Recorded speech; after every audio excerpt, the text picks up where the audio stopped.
The Second Sea by Dag the Mighty, read by Deathlight.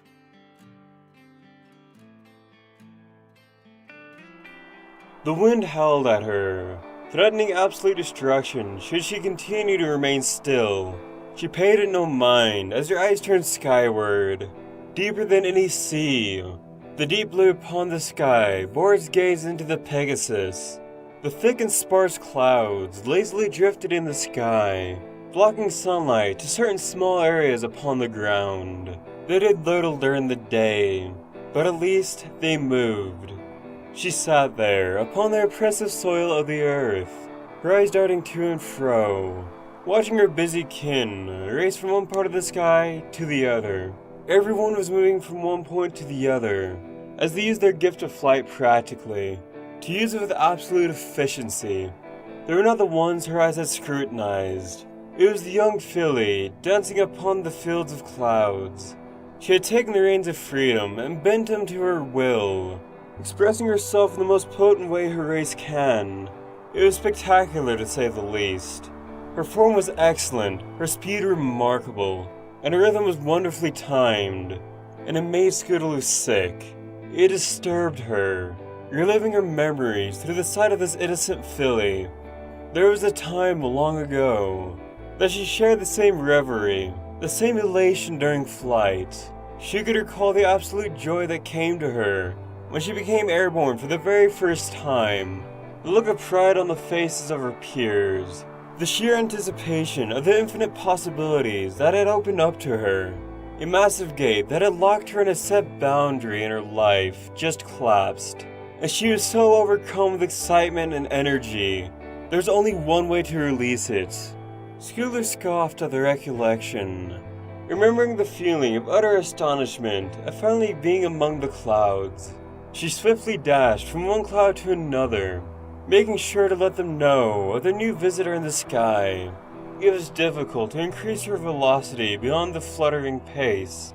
Her mind was far too occupied with the sights around her. The earth and the constant of dirt and grass had vanished into oblivion, now being replaced with the copious patches of air, and the empty air itself. The sun beat down on her wings, even worse up here, but now refused her the warmth that it had brought. As she shivered from the altitude, she paid it no grievance, believing it was something she would adapt to. These new pains and melodies were trivial compared to the excellent acceleration she was intoxicated with. As she reached the peak of her flight, she quickly rounded, peaking towards gravity. She found it was the most interesting sight.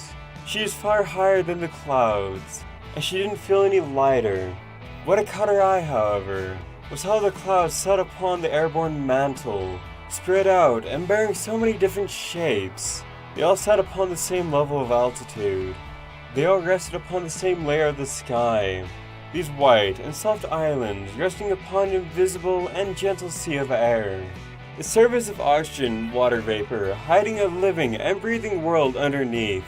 To think, her entire life is spent looking up and imagining just how far the infinite ceiling really went.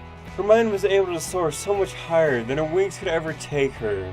And yet, here she was, her wings not able to soar higher than her mind could ever dream. Looking down at the cover of clouds, she began to realize that it was not in fact infinite. Even the clouds could be touched.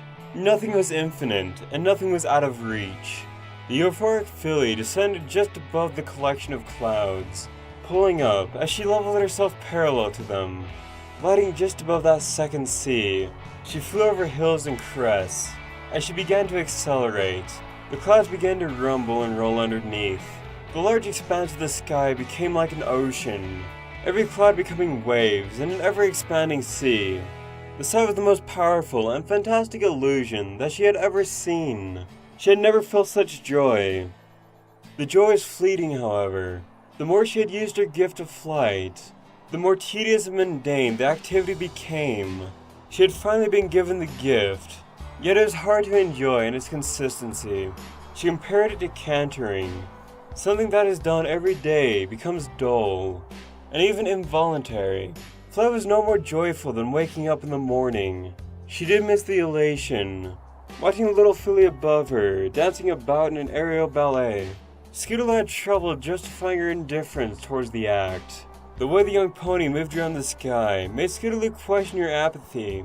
She had felt that feeling for the longest time, that the art of flying did not exist, that it was simply walking with an alternate gait.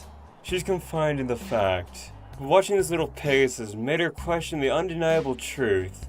The way she used her wings, not as a tool for movement, but as an instrument. She played her wings with more grace than the Canterlot Symphony. The simple sight amazed Skittle, simply astounded by how long it had been since she had last seen such a display of aerial prowess. She could even begin to feel the alien sense of awe from this filly. Skittle shook her head.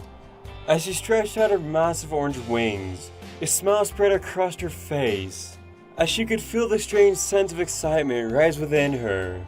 As her wings pushed down upon the air, Skittle launched into the sky.